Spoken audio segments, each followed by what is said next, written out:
ሁሉም ሰው እየበላ ማደሩ በየቀኑ የሚያስደስት ነገር አለ ማለት ወደ በላይ አስደንጋጭ ነገር ያጣም ስንፈራ የመጨረሻውን ድፍረት እንደፍራለን።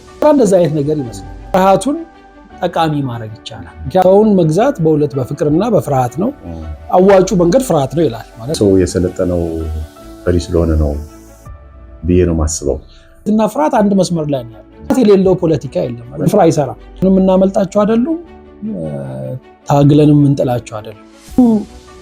ጭንቀት እንደዚህ ከፍርሃት ጋር የተያዘ ህመም የበዛው ምናልባት በዛ ምክንያት ሊሆን ይችላል። ሰውነታችን በዚህ ሂደት ውስጥ በፍርሃትና ከፍርሃት በመውጣት በሚለው ሂደት ውስጥ አንዳንድ ጊዜ መንግስታትም ፖለቲካ ፓርቲዎችም እንደዚህ ፍርሃትን በጣም ይጠቀማሉ። ሰዎች በጣም ከመፍራታቸው የተነሳ በጣም መጥፎ እርግማን በሀገራችን ጉልበን እንኖራለን ማለት በምርጫ አይደለም የምንኖረው ማለት ስለመጣን ነው። ፍርሃቱ ምንድነው ከሚለው ነው መነሳት ያለው። ስለዚህ ህይወት ያለ መቆየት ፍርሃት ነው አይደል? ፍርሃት እንግዲህ አንዱ መረዳት የሚያስፈልገው ነገር ብዙ ነገራችን የተገነባው ከፍርሃት ነው።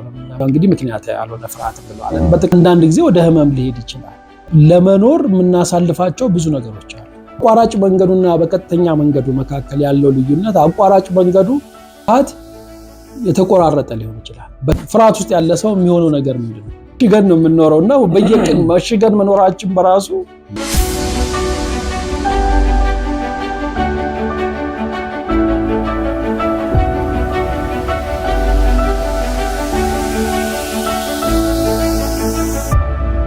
ዚህም ፕሮግራም ሊጀመር ሲል ከመድረክ ጀርባ ፍርሃት ይላል። በየትኛውም ዝግጅት ላይ መድረክ ላይ ለመውጣትም ይሁን ስቱዲዮ ውስጥ ፕሮግራም ለመጀመር ይሁን ንግግር ለማድረግ ስብሰባ ላይ ይሁን ብዙ አጋጣሚዎች ላይ ደፋር የሚመስሉን ሰዎች ውስጣቸው ይዘውት ካልሆነ በስተቀር ሁሌም ፍርሃት አላቸው። እንዴት ሰነበታችሁ ውዶች? ዛሬ እንግዲህ በምን ጉዳይ ልናወራ እንደሆነ ፍንጭ ይሆናችኋል ብዬ ነው ስለ ፍርሃት ያወራሁት። እዚህ ከዚህ ቀደም የምታውቁት እንግዳችን ዛሬም ከኔ ጋራ አብራችሁ ይቆያል ማለት ነው። ዶክተር ዳዊት ወንድማገኝ ጋራ ስለ ፍርሃት እያወራን እንቆያለን። ለመሆኑ ፍርሃት ምንድነው? ምን አይነት ስንት አይነት ፍርሃት አለ? ወይም ምን አይነት ፍርሃት አለ? ፍርሃት እንዴት ነው ሊለቀን የሚችለው? ምንም ከዚህ ጋር የተገናኙ ነገሮች ማናነሳው አይኖርም። አብራችሁን ቆዩ። ዝግጅቱን ሌሎች እንዲያገኙት ላይክ እና ሼር ብታደርጉ ደግሞ ከልብ አመሰግናችኋለሁኝ። እባካችሁ ላይክ እና ሼር ለማድረግ አትፍሩ። አንደኛ አይከፈልም፣ ሁለተኛ የሚያመጣው ጉዳት የለም ለኛ ከሚጠቅም በስተቀርና ላይክ ሼር እያደረጋችሁ ሰብስክራይብ ካላደረጋችሁም ሰብስክራይብ አድርጋችሁ ከኛ ጋር አብራችሁን ቆዩ። እንኳን ደህና መጣ ዶክተር ዳዊት። እንኳን ደህና ቆየህ። እንዴት ነህ? ደህና ይመስገን። ከዚህ ቀደም ጥሩ ነበር ያደረግነው ውይይትና ዛሬም አይሆፕ ጥሩ ነገር ይኖረናል። ቀደም ብዬ እንዳነሳሁት ስለ ፍርሃት ነው። መጀመሪያ እስቲ ፍርሃት ምንድን ነው ብሎ መነሳት የሚጠቅም መሰለኝ። ፍርሃት እንግዲህ ካሉን በጎ ያልሆነ የስሜት መሰረታዊ ስሜት ሁኔታዎች አንዱ ነው። በውስጣችን በጎ ያልሆነ የስሜት ሁኔታው ስንገኝ አንደኛው መፍራት ሊሆን ይችላል። ግን ስሜት ብቻ አይደለም፣ ከዛ ከምናስበው ነገር ጋርም ይያያዛልና ዞሮ ግን ጥቂት ከምንላቸው መሰረታዊ የሆኑ የመጀመሪያ ደረጃ ከምንላቸው የስሜት ሁኔታዎች መካከል አንዱ ነው። ብዙ ጊዜ ማለት ሰዎች ምናልባት ቢያውቁዋቸው ጥሩ ሊሆን የሚችለው ምንድናቸው እነዚህ መሰረታዊ የሚባሉ የሰው ልጅ ስሜቶች፣ ሌሎች ሁሉ የነዚህ ቅልቅሎች ናቸው ብለን እናስባለን። አንደኛው እንግዲህ ወይ ደስታ፣ መደሰት፣ በጎ ስሜት የምንለው ነው። ደስ ማለት እሱ መሰረታዊ የሆነ አንደኛው ነው። ሁለተኛው በሱ ግልባጭ ያለው መከፋት፣ ማዘን የመሳሰለው ሁለተኛ ነው። ከዛ መናደድ፣ ንዴት፣ ብስጭት እነሱ የመሳሰለው ሌላ የስሜት ሁኔታ ነው። እነዚህ እንግዲህ በመሰረታዊ ደረጃ ያሉ። ቀጥሎ ብዙ ሰው ምናልባት የሚያውቀውና ስሜት ነው ወይ ለሚችለው መንገሽገሽ፣ አንድ ነገር ይሄ ነገር ብሎ እንደዚህ ሽግሽ ማለት። ሌላኛው ፍርሃት ነው። ሌላኛው ደግሞ መደነቅ መደነቅ እንደዚህ ነው እንዴ ማለት። ከዛ አንዳንድ ሰዎች እዚህ ላይ መጓጓትን ይጨምራሉ እና ከመጓጓት ቀጥሎ ደግሞ አንድን ነገር መቀበል በውስጣችን ይሁን ማለት ነው። ከነዚህ እንግዲህ መሰረታዊ ከሚባሉ የስሜት ሁኔታዎች አንዱ መፍራት ነው እና በጎ ያልሆነ ስሜት ነው። ግን ይለያል። ንዴትም በጎ ያልሆነ ስሜት ነው አይደል? መንገሽገሽም በጎ ያልሆነ ስሜት ነው። ግን ከነሱ በራሱ በተለያዩ ምክንያቶች ይለያል ፍርሃት። አጋጣሚ ካነሳው ፍቅርስ እንዴት ነው? ፍቅር ስሜት ነው ይባላል ብዙ ጊዜና እዚህ ውስጥ ይመደባል። የመጀመሪያ አይደለም ነው ማለት ስሜት ነው። ግን እነዚህ ነገሮች ስናገጣጥም ነው እንግዲህ ከቤዚክ ኢሞሽንስ ውስጥ አንዱ አይደለም። ከነዚህ ውስጥ አንዱና ሌላውን ወስደን ብናገጣጥም ምናልባት ደስታን፣ ፍርሃትን፣ መጓጓትን፣ መደነቅን ብንገጣጥማቸው በአንድ ላይ የሚሰማን ስሜት ፍቅር ሊሆን ይችላል ወይ ብለን እንደዛ ነው ማሰብ ያለብን። ሁለተኛ ደረጃ እንላቸዋለን። መሰረታዊ አይደለም። በኋላ የሚመጣ የስሜት ሁኔታ ነው። ፍርሃት አይነት አለው ወይስ ሁሉም ፍርሃት አንድ አይነት ነው? አይነት አለው ወይ? በጣም አስቸጋሪ ነው ማለት ይሄን በዚህ አይነት በዛ አይነት ብለን እንከፋፍለው እንችል ይሆናል። ግን በአጠቃላይ ምክንያታዊ የሆነና ምክንያታዊ ያልሆነ ብለን ማየት ይቀላል። የተሻለው የሚሆነው እሱ ነው። ስለ ፍርሃት እንግዲህ አንዱ መረዳት የሚያስፈልገው ነገር አብሮን ያለ ነገር ነው። ፍርሃት ከልጅነታችን ጀምሮ በጣም በጣም በጣም አብሮን ያለ ነገር ነው። ልጆች ያላቸው ሰዎች ያለን ሰዎች እንደምንረዳው ልጆች ጨለማ ሲሆን ይፈራሉ፣ ሌሊት ላይ ይቃዣሉ። በብዙ መልክ አዲስ ሰው ሲያዩ ይሸሻሉ አይደለ? ለካ 8 ወር ላይ ሲደርስ ከማያውቁት ነገር መሸሽ ጀምራሉ። እና ፍርሃት ሁሉ ጊዜ አብሮን የኖረ ነገር ነው። በዕለት ተዕለት ኑሯችን ከልጅነት ጀምሮ በተወሰነ ደረጃ ኖርማል ነው ብለን በምናስበው አኗኗራችን ውስጥ ሁሉ ብዙ ነገራችን የተገነባው ከፍርሃት ነው። ለምሳሌ ቤት ለምን ይኖረናል? ቤት የሚኖረን ስለምንፈራ ነው አይደል? ሌላ ምክንያት ሊኖረው ይችላል። ግን አንደኛው ነገር እንዲሁ ቤት ስታየው አጥር አለ አይደለ? አጥሩን ግንብ ታረጋለህ፣ ከቻልክ እሱ ላይ ሽቦ ታረግበታለህ። ከዛ ጥበቃም ካለ ጥበቃ ታረጋለህ። ከዛ የውስጥ ቤትህን ትቆልፋለህ፣ መኝታ ቤትህን ትቆልፋለህ። ከዛ ብርድ ልብስ አለ፣ አንሶላ አለ። እዛ ሁሉ ውስጥ መሽገን ነው ማለት ቤት እኮ አንድ ምሽግ ነው በራሱ አይደል? መሽገን ነው የምንኖረውና በየቀን መሽገን መኖራችን በራሱ እንደምንፈራ ነው። የሆነ ጥቃት ይደርስብናል፣ የሆነ አደጋ አለ ብለን ስናስብ የሚሰማን ስሜት ነው። እና እሱ ስሜት እንዳይሰማን ወይ ስሜቱ እንዲቀንስ ብለን የምናረጋቸው ነገሮች አሉ። ስለዚህ ምክንያታዊ የሚሆንበት አለ፣ ምክንያታዊ የማይሆንበት አለ። ምክንያታዊ አይሆንም ስንል አንደኛ ከጅምሩ ምንም የሚያስፈራ ነገር በሌለበት መፍራት ሊሆን ይችላል።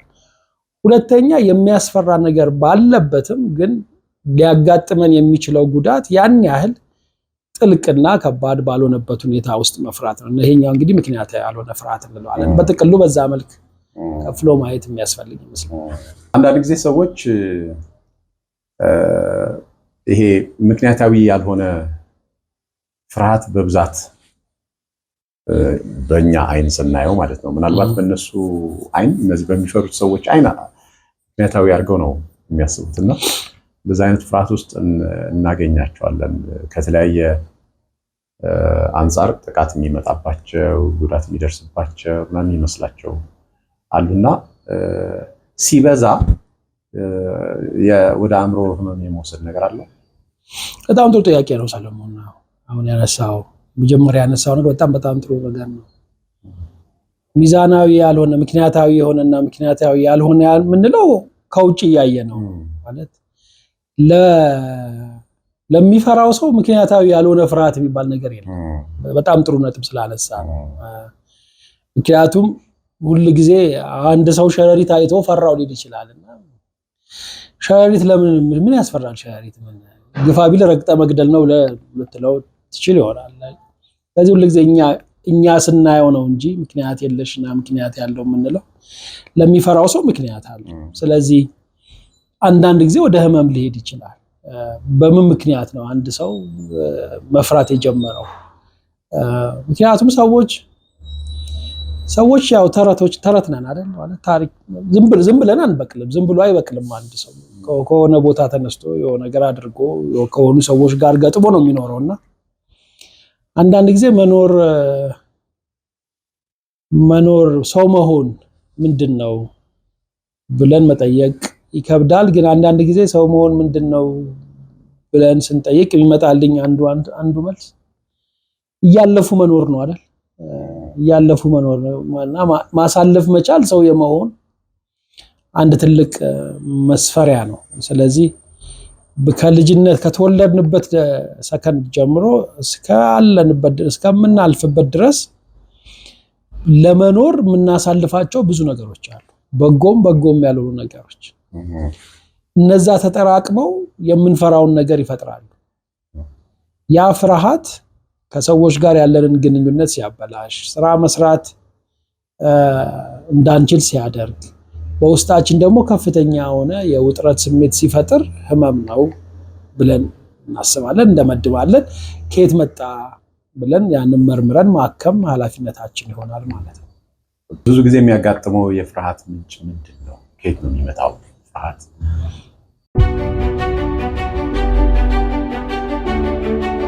ሁለት ነገር መረዳት ያስፈልጋል። እንግዲህ ሰውነታችን አደጋ ውስጥ ሲሆን አንጎላችን እንዴት ነው የሚመልሰው ብሎም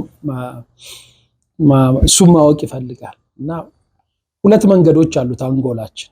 ሰውን ግራ ላለማጋባት ብዙ የሳይንስ ቃላት አልጠቀምም፣ ግን እነዛ ሁለት መንገዶች አንደኛውን አቋራጭ መንገድ ልንለው እንችላለን፣ አንደኛው ቀጥታ መንገድ ልንለው እንችላለን። በአቋራጭ መንገዱና በቀጥተኛ መንገዱ መካከል ያለው ልዩነት አቋራጭ መንገዱ የሚያስፈራ ነገር አለ ብለን ስናስብ አንጎላችን ወዲያው መልስ የሚሰጥበት ነው። ስለዚህ ማሰብ ያንን ነገር ማሰላሰልና አሰላስሎ የመመለስ አቅሙ አይኖርም ማለት ነው። አንዳንድ ጊዜ ደግሞ አስቦ አሰላስሎ ይመልሳል። ስለዚህ እነዚህ ሁለቱም መንገዶች ናቸው። አስቦ አሰላስሎ በሚመልስበት ጊዜ ወደ ትውስታ ይሄዳል። ስለዚህ በሚቀጥለው ጊዜ ተመሳሳይ ጉዳይ ቢገጥመኝ ያለፍኩበት ስለሆነ ትውስታዬን እጠቀማለሁ። ስለዚህ አንደኛ ቀድሜ መገመት እችላለሁ። ሁለተኛ ከዚህ በፊት በምን መልክ እንዳለፍኩት አውቃለሁ። ሶስተኛ ከዚህ በፊት ባልፈውም ባላልፈውም ቅድም ማሳለፍ ነው ስላልኩኝ ምን ችሎታ እንደተጠቀምኩ አውቃለሁ። በራሱም ደግሞ ያንን ማሳለፍ እውቀትና ልምድ ይሆናል። እነዚህ ሁሉ ተጠቅሜ አሁን የሚያስፈራው ነገር ሲመጣ ማስተናገድበት መንገድ ይኖራል። ብዙ ጊዜ ግን የህይወት ገጠመኞች ያንን አይፈቅዱልንም። የሚያስፈሩ የህይወት ገጠመኞች ድንገቴ ስለሆኑ በአቋራጭ ነው የምንመልሰው። ያ በአቋራጭ ማለት ለጊዜው ከአደጋው ለማምለጥ ብለን ነው የምንሄደው። ለጊዜው ከአደጋው ለማምለጥ ብለን አንጎላችን በዛ መልክ ስለሚሄድ በቂ ትውስታ የለው። ያ ማለት ግን ልምዱን ይረሳዋል ማለት አይደለም። ስለዚህ ትውስታዎቹ ተነጣጥለው ነው የሚቀመጡት። አንድ ላይ ወጥ ሆኖ ተሰባጥረው የሚጨበጡ ሆኖ አይቀመጡ። ተነጣጥለው ስለሆነ የሆነ ጊዜ የምፈራው ሽታ ሲሸተኝ ሊሆን ይችላል። ግን ይሄ ሽታ ስለሸተተኝ ለምን ፈራው ለሚለው መልስ የለኝም። የሆነ ጊዜ የሚሸተኝ የሆነ አይነት መኪና ስላየው ሊሆን ይችላል። ስለዚህ ግን ያ ሽታው የመኪና ጭስ እንደሆነና መኪናው ደግሞ ከለሩ ሊገጨኝ ከነበረው መኪና ጋር እንደሚገጣጠም ሆኖ አልተመዘገበም ጭንቅላቴ ውስጥ። ስለዚህ ስሜታችን በዛ መልክ ስለሆነ ትውስታን የሚይዘው ምላሽ ለመስጠት አስቸጋሪ ሁኔታ ውስጥ ይከታል። ፍርሃት ምክንያታዊና ምክንያታዊ ያልሆነ ብለህናል። በየትኛውም መንገድ የመጣ ፍርሃት በአካል በአእምሮ ወር በማህበራዊ ግንኙነት ላይ የሚያሳድራቸው ተጽዕኖዎች ምንድን ናቸው? ይሄ በጣም እንግዲህ በብዙ መልክ ሊተረጎም ይችላል። ማለት ፍርሃቱ ምንድነው ከሚለው ነው መነሳት ያለብን። ስለዚህ አንዳንድ ሰዎች ፍርሃት ወደ ህመም ሲመጣ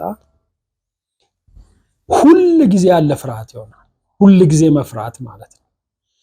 ስለዚህ ሁል ጊዜ ይሄ ነገር ይሆን ለምሳሌ አንድ ነገር ለመስራት ይሄን ስራ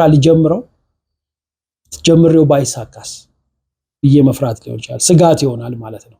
ይሄን ትምህርት ልማረው ተምሬው ባይሳካስ፣ ስራ ባላገኝስ፣ ከዚህ ሰው ጋር ልተዋወቅ ወይ ባይወደኝስ ቢወደኝስ ሊሆን ይችላል። ግን ተከታታይ ነው የሚሆነው፣ መቆራረጥ የለው። ስለዚህ እንደዚህ አይነት ፍርሃት ሲኖር ሰዎችን አንድ ነገር ከማድረግ ይገድባቸዋል። ስለዚህ በህይወት ልንደርስበት ልናረግ የምንችለው መንገድ ላይ እንዳንደርስ እንቅፋት ይሆንብናል፣ ቢያንስ ያዘገየናል ወይም ያስቀረናል። ይሄ የሚሆነው ምንድነው? ፍርሃት ሲኖረን ግልባጩን አናይ። ለምሳሌ ይሄንን ስራ ጀምሬው ባይሳካስ ነው እንጂ ቢሳካስ ብለን አንፈራ። ግን ምናልባት እሱም ሊሆን ይችላል የሚያስፈራን አንጎላችን ውስጥ። ይሄንን ሰው የተዋውቀው ባይወደኝስ ቢወደኝስም ሊሆን ይችላል የሚያስፈራ። ግን አንጎላችን በአብዛኛው አሉታዊውን ይወስዳል። አሉታዊውን ይወስድና አይሆንም ስለሚል ሰውን ምንድነው ይሄ የመገደብ የማገድ ተጽዕኖ ይኖረዋል። ተከታታይ በሚሆንበት ጊዜ ፍርሃት ማለት ስለዚህ በሁሉም ዙሪያ ይሆናል ማለት ነው። በቤተሰብ፣ በስራ፣ በምን ፍርሃት የተቆራረጠ ሊሆን ይችላል። በተወሰኑ ሁኔታዎች ውስጥ የሚመጣ ሊሆን ይችላል። እሱ በሚሆንበት ጊዜ እኔን የሚያውከኝ እኔን ነው። ስለዚህ ቅድም ያነሳሁት አለ። ለምሳሌ ሰውነታችን ለፍርሃት አንጎላችን በአቋራጭ ምላሽ ሲሰጥ የሚሆነው ነገር ምንድን ነው? ከዚህ ቀደም በተነጋገርነው ላይ አንስተነዋል። ኬሚካል ይረጫል ሰውነታችን። ኬሚካል ሲረጭ ፍርሃት ውስጥ ያለ ሰው የሚሆነው ነገር ምንድን ነው? ልቡ ይመታል፣ ትንፋሹ ቁርጥ ቁርጥ ይላል፣ ያልበዋል አይደለም? ጉልበቱ ወይ ይደክማል፣ በጣም ምንም ሊያደርገው የማይችል አቅም ይኖረዋል። ይሄ ሁሉ አላስፈላጊ የሆነ ጫና በሰውነታችን አሰራር ላይ ያመጣል። ያ ደግሞ ለተለያዩ ህመሞች በሂደት ሊያጋልጠን ይችላል። ስለዚህ ከፍርሃቱ የመጣው ነገር ሰውነታችን ላይ በተፈጠረው ጫና አካላዊ ችግር ሆኖ ሊገለጽ የሚችልባቸው አጋጣሚዎች እየሰፉ ይሄዳሉ። በራስ በግል እድገት ቅድም ያልኩት አለ እንግዲህ ይሄንን ባራረግ ይሄንን ቢሆን እንደዚህ የሚለው ፍርሃት ማገድና ማዕቀብ አለው። በማህበራዊ ግንኙነትም ተመሳሳይ ይሆናል። ስለዚህ አንዳንድ ሰዎች በጣም ከመፍራታቸው የተነሳ ቅድም ያልኩት አለ ቤት ምሽግ ነው ያልኩት። በቃ ቤት ውስጥ መሽጎ የሚቀመጥ ሰው አለ፣ አይወጣም። በምንም መልክ ቤት አይወጣም። ይሄ ብዙ ሰዎች እንዲህ ስል የሚያውቁት ሰው ይኖራል። ወንድም፣ እህት፣ ዘመድ፣ እናት፣ አባት የሚያውቁት ሰው በቃ ከቤት አይወጣም። አንዲች ወጥቶ ምግብ እንኳን አይበላ፣ መኝታ ቤቱ ቆልፎ ነው የሚቀመጠው። ስለዚህ ፍርሃቱ በጣም ሲጨምር ያን ያህል ከማህበራዊ ህይወትም ከቤተሰብ ህይወትም ሊነጥል ይችላል አንድን ሰው። ስለዚህ ዘርፈ ብዙ የሆነ እንትን ይሆናል። ምንድነው እሱ ችግር ሆኖ በግለሰብ ደረጃ መምጣቱ አይቀርም። ስታሰፋው ደግሞ በማህበረሰብ ደረጃ ይሆናል። አንተ ያልከው እንዳለ ሆኖ አንዳንዴ ደግሞ በተቃራኒው የሚሆንበት አጋጣሚ የለም ወይ? ለምሳሌ ሰው ሲፈራ ዝም ብለን ቀለል አድርገን እናስብና የሆነ ሰው ሊደበድበው እንደሆነ አስቦ ገና በግምት በፍርሃት አስቀድሞ ጥቃት ሊሰነዝርበት የሚችልበት ሁኔታ የለም ወይ? አንዳንዴ ደግሞ አደጋ እየመጣ እንደሆነ ሲያቅ ከዛ አደጋ ለመውጣት ያልታሰበ እና ያልተጠበቀ ጉልበት ኖሮት ወይ የሚያመልጥበት ወይ የሚጋፈጥበት ሁኔታስ አይፈጠርም ወይ? አንዳንዴ እንደውም ባለፈውም አይ ቲንክ ስናወራ ብዬዋለሁ። እኔ ሰው የሰለጠነው ፈሪ ስለሆነ ነው ብዬ ነው ማስበው።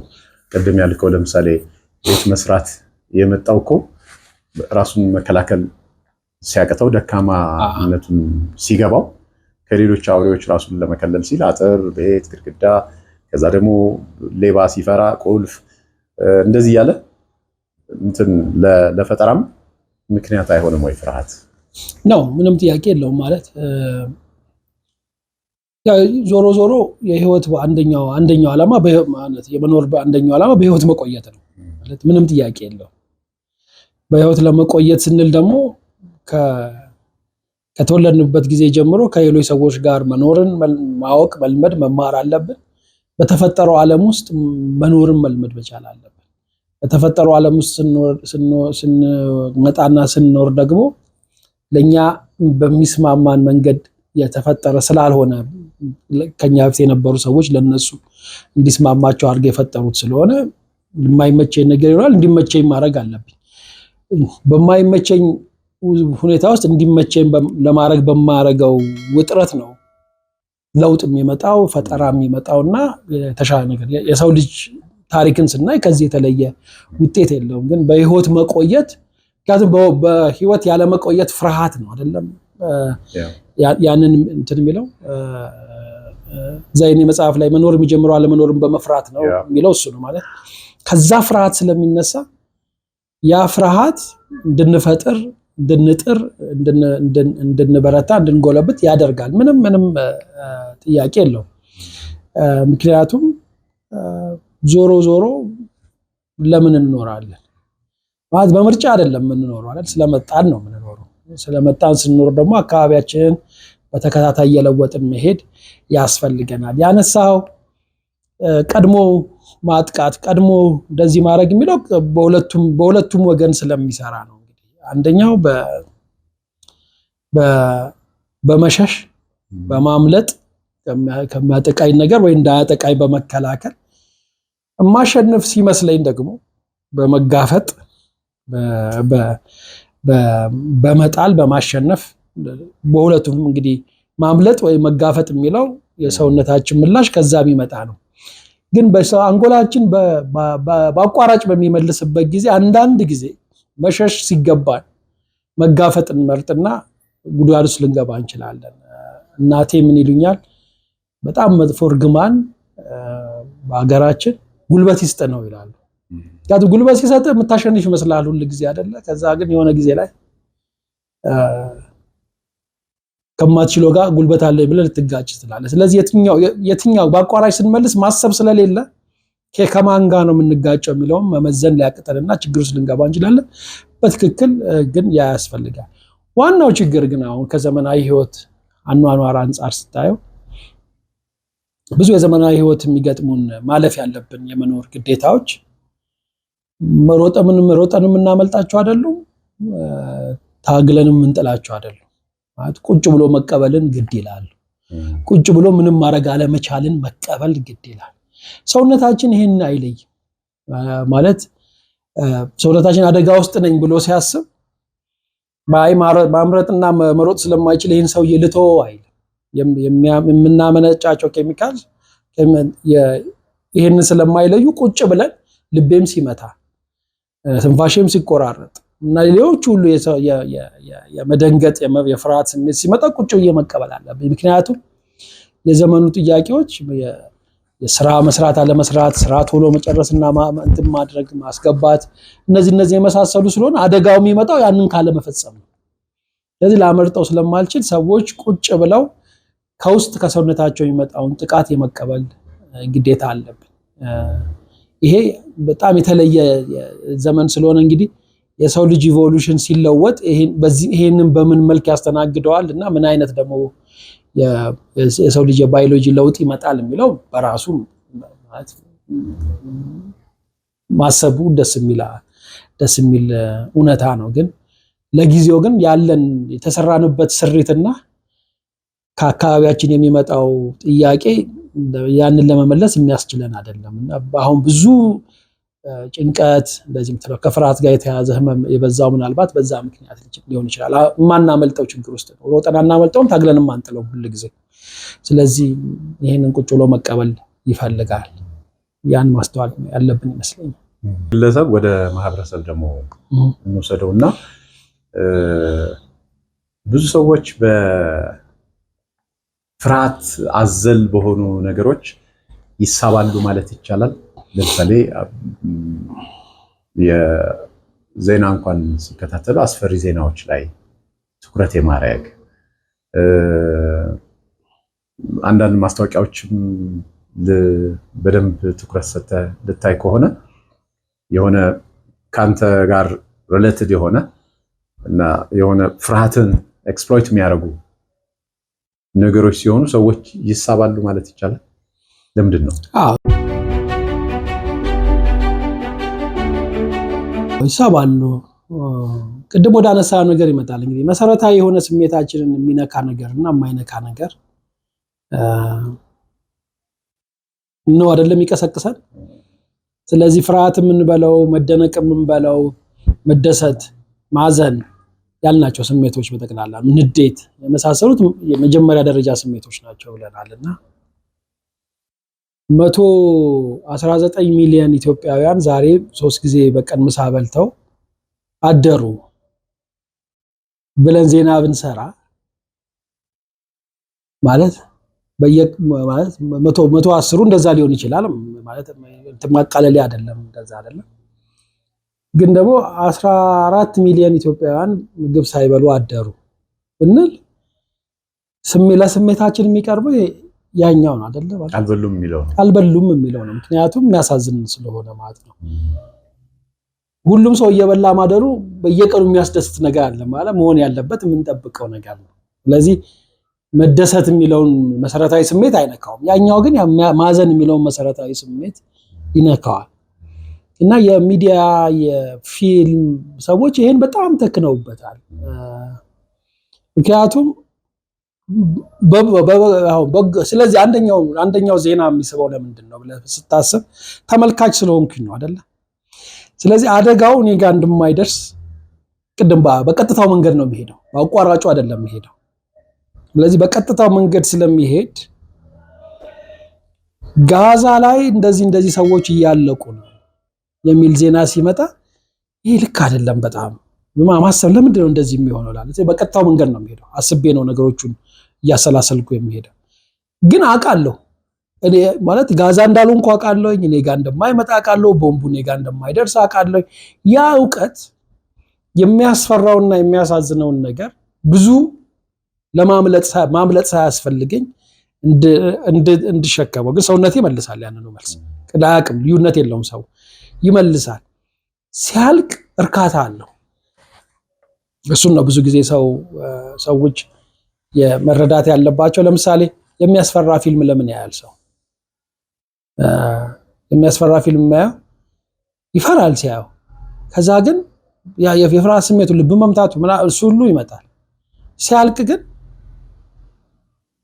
ልክ ራሳችን ያሸነፍነው ነው ይመስላል ይሄንንም ለካ አልፌዋለሁ ሰላም ይሰማል ስለዚህ ሰውነታችን በዚህ ሂደት ውስጥ በፍርሃትና ከፍርሃት በመውጣት በሚለው ሂደት ውስጥ ያሸናፊነት ስሜት አለ ስለዚህ አንደኛው እኔ ጋር አይደርስም የሚለው ነው ሁለተኛው ግን በጉዳቱ ውስጥ ካልደረሰብን ድረስ አሸናፊነት አለው በኋላ እሱ ደስ ይለናል ማለት ያ በሆነ በሚያስፈራ ሁኔታ ውስጥ አልፎ መውጣት እንደ እንትን እናየዋለን እንደ ጀግንነት እናየዋለን እንግዲህ እንትን አለቅ ልጆች ሆነን ቀስት ሮቢን ሁድ ምናምን የሚባል ፊልም ነበር ትዝ ካለህና እና ቀስት መወርወልኛ ልጆች ሆነን ቀስት መወርወር ጫካ እንሄድና ቀስት የእንጨት ሰርተን እንወራወራለን እንደዚህ እናውቃለን ማለት ቀስቱ ሄዶ ማንንም ወግቶ እንደማይጥልም እናውቃለን የጭራሮ ቀስት ነው ዞሮ ማንንም ማያቆስልም ምን አይልም ግን ደስታ አለው ከዛ በኋላ በጊዜው ግን ያስፈራል ማለት ብዙ ጨዋታዎች እንደዚህ አሉን እንትን የምናደርግበት ድብብቆሽ አሁን ፍርሃትን ማለማመጃ ጨዋታ እኮ አይደል እንዳልገኝ እንዳልያዝ ብለን ፈራለን እንደ ቦታ እንፈልጋለን ልጆች ከዛ ግን ያገኘውም ሰውዬ ሄዶ የት ጋር ያለው ሰው ይፈልጋል ስንገኝ እናዝናለን ከዛ መጨረሻው ጋር ካመለጥን ይገኝ ነው ብዬ ፈርቼ ነበር ግን ስለዚህ ደስታም አለው ከፍርሃት ስንወጣ ያለ ደስታ ስላለ እሱ ያጓጓንና እንፈልጋለን ስለዚህ በማህበረሰብ ደረጃ ሚዲያ እንዳልከው ፊልም መጽሐፍ ስንጽፍ እንትን ጨምራለሁ አይደል ምንድነው ግምት እንዴት ነው የሚሆነው ምንድነው የሚሆነው ያኩ ፍርሃት ነው ይፈጥራል ግጭትና ልብ ማንጠልጠል ምናምን ስንል ያለው ነገር እያስፈራራነው ነው ሰውየው ምንድነው የሚሆነው ግምት ቅድም ያለው ፕራይመሪ ኢሞሽን ያለው ማለት ነው ስጋት ግምት ውስጥ ምንድነው የሚሆነው ይሄ ነገር የሚላል ያ ሲሆን ሰውነታችን በተፈጥሮ የተሰራው ለአደጋ ምላሽ ለመስጠት ስለሆነ ልክ ሲያልፍ ደስ ይላል ስለዚህ እሱ ሌላኛው ነው አንዳንድ ኬሚካሎች አሉ እንግዲህ በጣም ውስብስብ ላለማድረግ ነው ይሄ ሲሆን አሁን ዶፓሚን ምንላቸዋል እሱ ስለሚወጣ ደስ ይላል የደስታ ስሜት አለው ስለዚህ እሱን እንፈልጋለን ሱስ ምናምንም ሰዎች የሚሄዱት በዛ ነው ስለዚህ ያንን ደስታውን ደግሜ ለማግኘት ስለ አደርገዋለሁኝና በጣም ማለት የሰው ልጅ ተፈጥሮ በጣም ውስብስብ ነው ስለዚህ በፍርሃት ውስጥ ፍርሃትን ካለፍን በኋላ ይመጣ ደስታ ስላለ የሚያስፈራው ነገር እኔ ጋር በቀጥታ እንደማይደርስ ሳቀው በረጅሙ ማሰብ ስችል ማለት ነው ወይ በቀጥታ መንገዱ ማሰብ ስችል እነዚህ ሁሉ አሁን ያልካቸው ነገሮች እንድንችልና ሚዲያዎችም ባለሙያዎችም እንዲጠቀሙ በጣም ይጠቀሙበታል። አንዳንድ ጊዜ መንግስታትም ፖለቲካ ፓርቲዎችም እንደዚህ ፍርሃትን በጣም ይጠቀማሉ። አሁን በዓለም ላይ እንደውም አሁን ያለፉትን 10-20 ዓመት የዓለም ከኔ በላይ ተከታተለዋል። የዓለም የፖለቲካ ሂደት እንደዚህ ብታይ ዋናው መሰረታዊ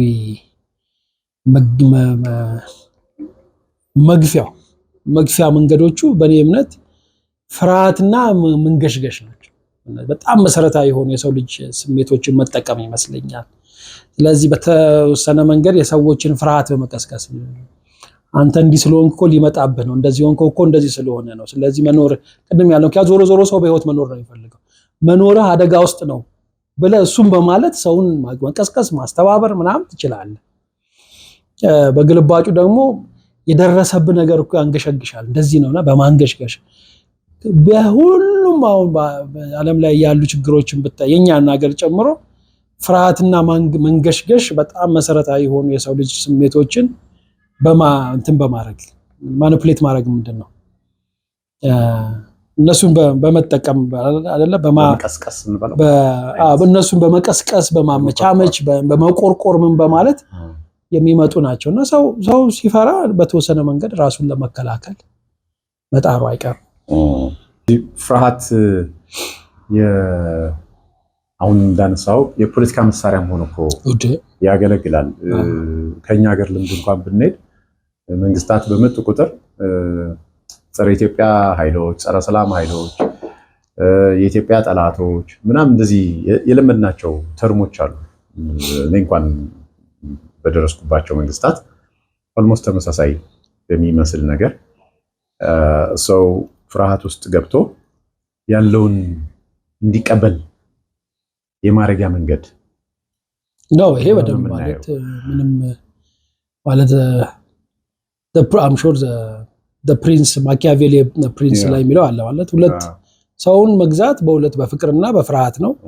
አዋጩ መንገድ ፍርሃት ነው ይላል ማለት የሚያዋጣው ሰው እንደፈለግ የሚሆንልህ በፍርሃት ስታስፈራራው ነው እንጂ ወዳለው ምናምን አስብልሃለው ምናምን ለልጆች ይሰራል።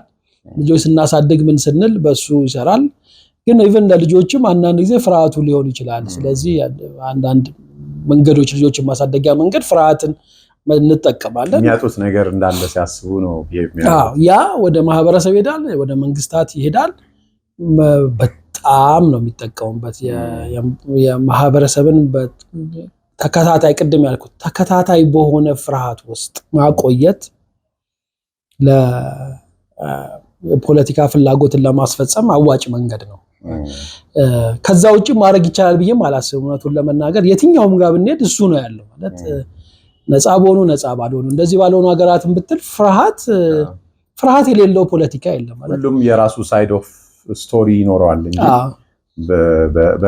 የሚተርከው ነገር ይለያል እንጂ ስቲል ያው ፍርሃት ባይኖር ፖለቲካ ይኖራል ወይ ጥያቄ ማለት ይሄ በጣም የገፋው ነው ማለት ሙያም ስላሆነ አላቅም፣ ግን እንደዛ ማሰብ ፈልጋለሁ።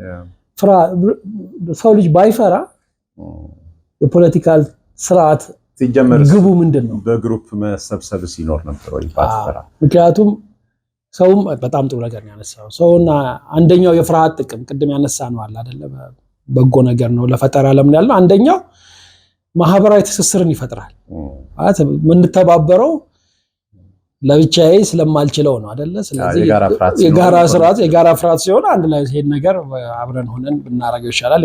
በጣም ትክክል። ስለዚህ እነዚህ ሁሉ ነገሮች ስላሉ ኢማጂን ነው መገመት በጣም ይቸግረኛል።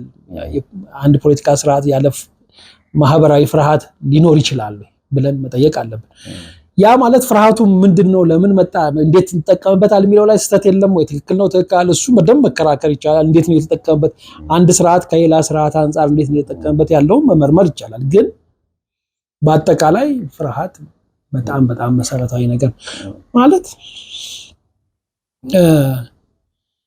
የነጻነት ጥያቄዎች የመናገር ነጻነት አይደለም የመጻፍ እንደዚህ የምንላቸው ነጻነት ጥያቄዎች ከፍርሃት የሚመጡ ናቸው አይደል ማለት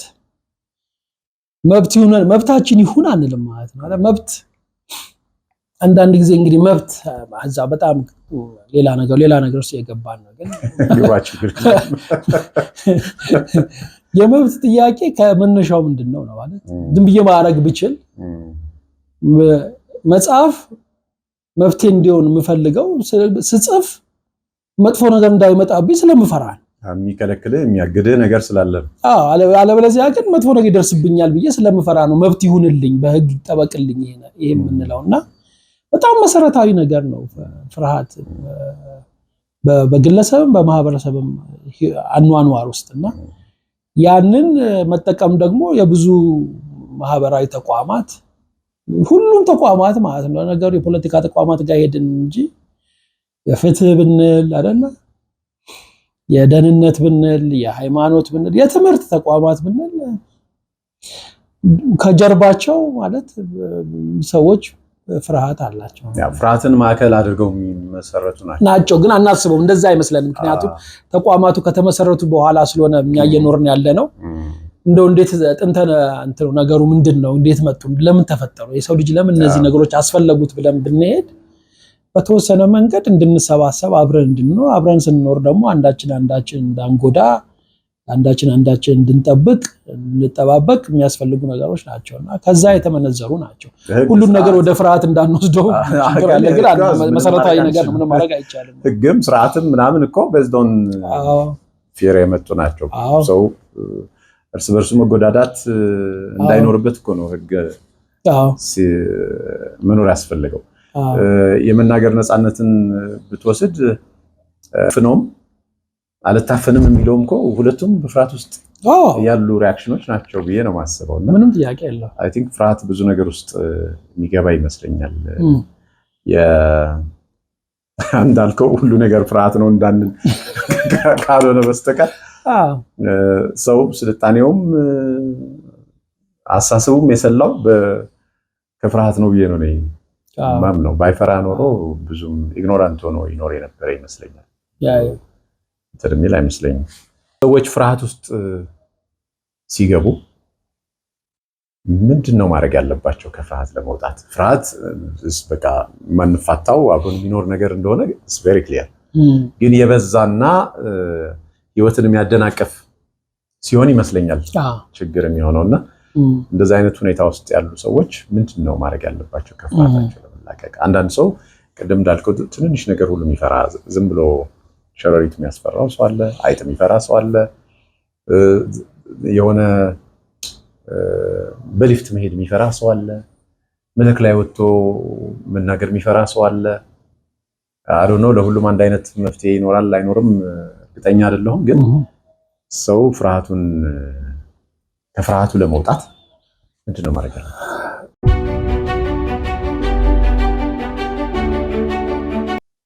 አንደኛው እንዳልከው ነው ማለት ለእያንዳንዱ ሰው ቅድም ያልኩት አለ መነሻ እያንዳንዱ ሰው የግል ፍርሃቱ መነሻ አለው ለዚህ እያንዳንዱን ሰው ማየት አለብን መንገዶች አሉት ማለት በአእምሮ ህክምና ደግነቱ በጣም በእርግጠኝነት ማከም ከምንችላቸው ነገሮች መካከል አንዱ ነው ብዙ ከባድ አይደለም ለማከም ብለን ከምናስበው እንደየሰው ሊለያይ ይችላል ግን በአብዛኛው ማከም የምንችለው ነገር ግን ፍርሃትን አሁን ስሜት ብቻ ስለ ፍርሃት ስለተነጋገርን ነው እንጂ ስሜት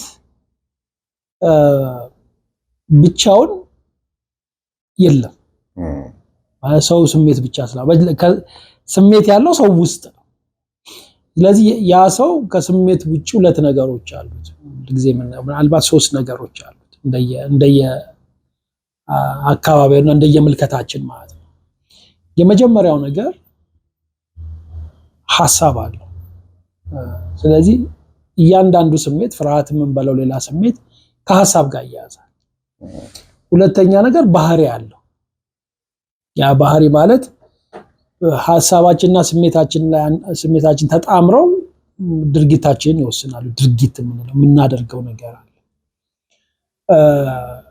ሶስተኛው ከሰው ውጪ የሆነው ነገር አለ እንግዲህ መንፈሳዊነት እንደዚህ መሳሰለው የምንላቸው ማለት። ስለዚህ አንድ ሰው ሲቸገር በፍርሃት ምክንያት ሲቸገር ብቻው ፍርሃቱ ተለይቶ አይደለም። ፍርሃቱ የፈጠረው ሐሳብ አለ፣ ፍርሃቱ የፈጠረው ድርጊት አለ። ያ ድርጊት ደግሞ ያሰናከለው ወይ ያበረታታው መንፈሳዊ ተግባቦት አለ፣ የምናረጋቸው ነገሮች አሉ።